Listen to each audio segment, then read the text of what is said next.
Bismillahirrahmanirrahim. Alhamdulillahirabbil alamin wassalatu wassalamu ala barakatuh ala sayyidil mursalin sayyidina Muhammadin wa ala alihi washabbihi wa ummatihi ajma'in. Subhanaka la ilma lana illa ma 'allamtana innaka antal alimul hakim. Allahumma anfa'na bima 'allamtana wa 'allimna ma yanfa'una wa zidna ilma. Rabbi shrah li sadri wa yassir li amri wahlul 'uqdatam min lisani yafqahu qawli. Qala al-musannifu rahimahullahu ta'ala wa nafa'ana bihi wa biulumihi wal maqalatu sadisah. Wal maqalatu sareng ari maqalah as-sadisatu anu nomor kagenepna. Qala eta parantos ngadawuh saha nabiyu Kangjeng Nabi sallallahu alaihi wa alihi wasallam, ad-dunya daruman la darolah ileh kana dawuhan anu neme. Ad-dunya ari dunya daruman eta tempatna jalma, eta imahna jalma, la daro teu aya tempat lahu eta tetep pikeun itu man, lizawaliha pikeun kaluar ti itu dunia. Wa maluman jeung hartana jalma, la mala teu aya harta lahu eta tetep pikeun itu si man, kadzalika nya kitu deui sapertoskeun itu daruman la darolah dina pada lizawaliha. Walaha sareng karena dunia yajma'u kumpul saha man jalma la akla teu boga akal, teu aya akal lahu eta tetep pikeun itu si man kamila anu sampurna. Wa yastagilu jeung bakal kasibuk bisahwatiha kusabab sahwatna dunia saha man jalma la fahma teu paham, teu aya pemahaman, teu aya pemikiran lahu eta tetep pikeun itu si man. Wa alaiha jeung atas itu dunia yahzanu bakal sedih sahaman jalma la ilma teu aya ilmu lahu eta tetep pikeun itu si man.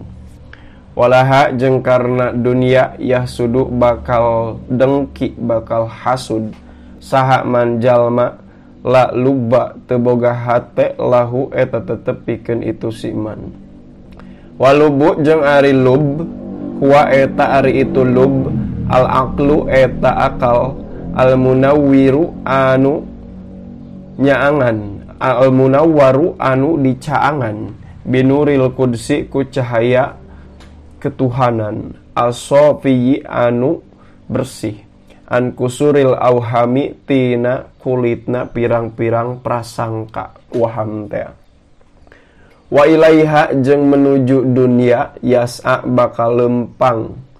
ayadhabu tegasna bakal berangkat saha man jalma la yakina teu boga kayakinan lahu eta tetep pikeun itu si man. Ayman tegasna jalma la tuma ninata eueuh katenangan liqalbihi eta tetep pikeun hatena si man. Ruwiya parantos diriwayatkeun naon annahu sayaktosna Kangjeng Nabi sallallahu alaihi wa alihi wasallam qala eta parantos ngadawuh Kangjeng Nabi ingkana kharaja yas'a ala waladihi sigoron ileh kana dawuhan anu neme. Ingkana upami kabuktosan jalma kharaja eta kaluar jalma yas'a barina lempang itu jalma ala waladihi ka ala waladihi ka budakna itu si jalma si goron anu leutik keneh bahwa mangka ari itu si jalma fisabilillahi eta tetep di jalan Allah. Wa ingkana jeung lamun kabuktosan si jalma kharaja eta kaluar si jalma yas'a barina lempang si jalma ala abawaini ka dua orang tuana si jalma saykhoini anu geus karolot duanana kabiroini anu geus sarepuh duanana bahwa mangka ari itu si jalma fisabilillahi eta tetep aya dina jalan Allah. Wa ingkana jeung lamun kabuktosan si jalma kharaja eta kaluar si jalma yas'a barina lempang si jalma ala nafsihi karena dirina si jalma yu'ifu anu ngajauhkeun itu si jalma ha kana itu nafsih tina pepenta maksudna yu'ifu teh ngajauhan ti butuh ka jelema. Fahuwa mangka ari itu si jalma fi sabilillahi eta tetep di jalan Allah.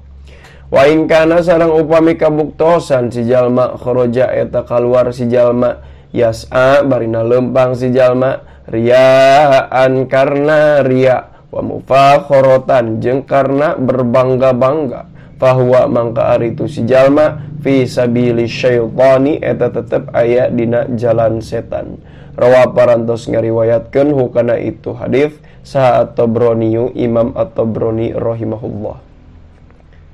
Wal maqalatu sareng ari maqalah as-sabi'atu anu nomor katujuhna. An Jabir bin Abdullah al-Ansari eta tetep katampi ti Jabir bin Abdullah al-Ansari radhiyallahu taala anin nabi katampi ti Kangjeng Nabi Muhammad sallallahu alaihi wa alihi wasallam naon annahu sayaktosna Kangjeng Nabi qala eta parantos ngadawuh Kangjeng Nabi Ma'zala Jibrilu yusini bil jari ileh kana dauhan anu neme. Ma'zala teliren-liren saha Jibrilu malaikat Jibril. Yusi eta wasiat Jibril ni ka abdi bil jari kata tangga. Aijarin dari tegesna tatangga imah. La daril masjidi lain imahna masjid awil ribati atawa pasantren awil madrasati atawa madrasah hatta donantu sehingga nyangka abdi anahu kana sayaktosna itu jar anahu sayaktosna Jibril yaj'alu ngajadikeun Jibril huka itu si jar warithan ka ahli waris min jarihi ti tatanggana Kangjeng Nabi bi ayak muro kuscara yen marentah Jibril ni ka abdi anillahi tentang Allah ta'ala maha luhur Allah bijak lisah min ku ngajadikeun ikut andil atawa ngajadikeun saham tiasa lahu pikeun itu jar fi mali jarihi dina harta tatanggana Kangjeng Nabi fayut labu mangka diperdih Nabi muro atal jari kana ngaraksa kata tanggana wal qoribu sareng ari kerabat asyadu eta anu langkung banget minal baidi tibatan anu jauh bi ayun siha ku secara ien nganasihatan Nabi huka itu jar fidinihi dina agamana itu jar wa yuwasi jeung nulungan Kangjeng Nabi hika itu jar fi dunyahu dina dunyana itu jar.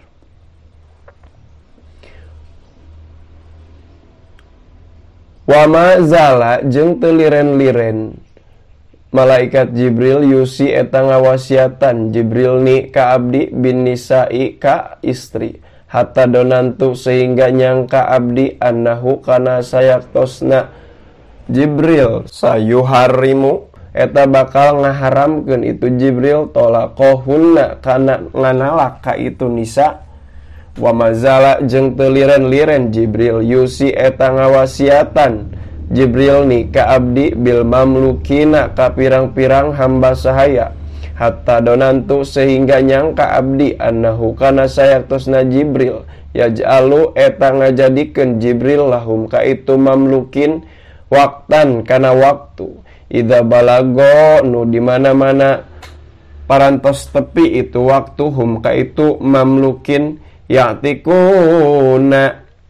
anu bakal merdeka itu mamlukin fihi dina itu waktu ay fi dzalikal waqti tegasna dina itu waktu min ghairi i'takin kalawan tanpa diperdekakeun wa ma zala jeung teu liren-liren Jibril yusi eta ngawasiatan Jibril ni ka abdi bisiwaki kana nyikat hatta donantu sehingga yen nyangka abdi anahu kana sayaktosna itu siwak faridotun eta anu pardu wajib wa mazala jeung teu liren-liren Jibril yusi eta ngawasiatan Jibril ni ka abdi bisolati kana salat fil jamaati barina berjamaah hatta donantu sehingga nyangka abdi annahu kana sayaktosna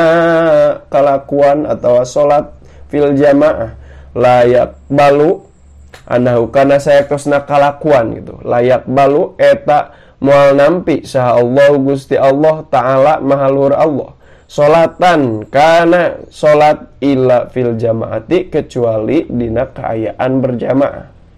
Wa mazala jeung teu liren-liren Jibril yusi eta ngawasiatan Jibril ni ka abdi biqiyamil laili kana qiyamul lail aya bi salati tahajudi tegasna kana salat tahajud ba'da naumi dina sabada kulem hatta donantu sehingga nyangka abdi annahu kana sayaktosna kalakuan la nauma eta teu aya kulem bilaili dina eta tetep dina waktu penting. Wa ma'zala jeung teu liren-liren Jibril yusi eta ngawasiatan Jibril ni ka abdi bizikrillahi kana zikir ka Allah hatta donantu sehingga nyangka abdi annahu kana sayaktosna kalakuan la yang fa'u eta moal manfaat naon qaulun ucapan ila bihi kecuali sartana zikrillah ay bi zikrillahi tegasna sartana eling ka Allah zikir ka Allah. Wal maqalatu sareng ari maqalah atsaminatu anu nomor kadalapana qala eta parantos ngadawuh saha nabi kangjeng Nabi sallallahu alaihi wa alihi wasallam sab'atun la yang duru ilaihimul khaliqu ilaih kana dawuhan anu neme sab'atun ari 7 la yang duru eta moal ningali ilaihim ka itu 7 ka itu sab'ah 7 golongan sa'al khaliqu zat anu maha nyiptakeun nyatan Allah binadri rahmati kalawan paningali kasih sayang ningali rahmat yaumal kiamati dina poenan kiamah wala yuzaki jeung moal ngabersihan Allahim ka itu sab'ah aya layan subuh tegasna moal nganisbahkeun Allahum ka itu sab'ah ila solahi kana lurus wa yudkhilu jeung bakal ngalebetkeun wa yudkhilu jeung bakal ngasupkeun hum ka itu sab'ah annaro kana neraka saha alfailu anu migawena wal maf'ulu bihi jeung anu dipigawena. Al-fa'il teh jalma anu ngazinahan wal maf'ulu bihi teh jalma anu dijinahan. Ruya parantos diriwayatkeun naon anahu saektosna Kangjeng Nabi sallallahu alaihi wasallam qala eta parantos ngadawuh Kangjeng Nabi idza ata rajulu ar-rajula ilaih kana dawuhna anu neme idza ata di mana-mana datang sa rajulu lalaki hiji lalaki ar-rajula ka lalaki anu sejen tah jadi ieu teh non homoseksual gay fahuma mangka ari itu rojul jeung ar-rajula zaniani eta anu zinah duanana wa idza atat jeung di mana-mana datang saha almar'atu hiji awewe almar'ata ka awewe anu sejen alias lesbian teh fahuma mangka ari itu mar'atu jeung almar'ata zaniatani eta anu zinah duanana rawa parantos ngariwayatkeun hukana itu hadis sal Baihaqi Imam Al Baihaqi. Wanakihu jeung anu kadua jalma nu nikah biadihi kana leungeunna ieu naon ieu teh kinayah jalma anu naon anu masturbasi anu jerkop anu onani wa sareng ari itu annakihu biadi al mustamni eta jalma anu naon anu onani wanakihul bahimati jeung katilu anu kawin ka sato kal parosi sapertikeun kuda wal atani jeung keledai wanakihul mar'ati sareng kaopat jalma anu ngawin ka awewe min duburiha ti duburna ti tukang wal jami'u sareng kalima jalma anu ngumpulkeun bainal mar'ati di antara hiji istri wa bintiha jeung budak awewena itu mar'ah fil wat'i dina ngawati jadi ngawin ka hiji awewe jeung budak awena bil milki kusabab dipimilih kita mah aw bigori atawa usalianti itu milik wazani jeung ka genep jalma anu zinah bihalilati jarihi ka pamajikan tatanggana wal mu'dhi sareng ka 7 jalma anu nganyerikeun jarohu ka tatanggana bil qauli ku ucapan wal fa'li sareng ku padamelan hatta yal'ana sehingga yen ngalaknat itu jarhu ka itu si mu'dhi aya subuh tegasna nyacad itu si jarhu ka itu si mu'dhi wa yad'u jeung ngadoakeun itu si jarhu alaihi ka itu si mu'dhi ka jalma nu nganyerikeun bi ibadillahi ku ngajauhkeunana Allah lahu ka itu si mu'dhi ar-rahmatihi tina rahmatna Allah. Wal maqalatu tasi'atu qala an-nabiyyu sallallahu alaihi wa alihi wasallam asyuhada'u sab'atun siwal maqtuli fi sabilillah wallahu a'lam bissawab. Kekirangan kalepatan hapunten anu kasuhun. Subhanakallahumma wa bihamdika asyhadu an la ilaha illa anta astaghfiruka wa atubu ilaik. Sallallahu ala sayyidina Muhammad wa ala alihi wa sahbihi wa baraka wa salam. Hadanallahu wa yakum ajmain. Wallahul muwaffiq ila aqwamit thoriq. Assalamualaikum warahmatullahi taala wabarakatuh.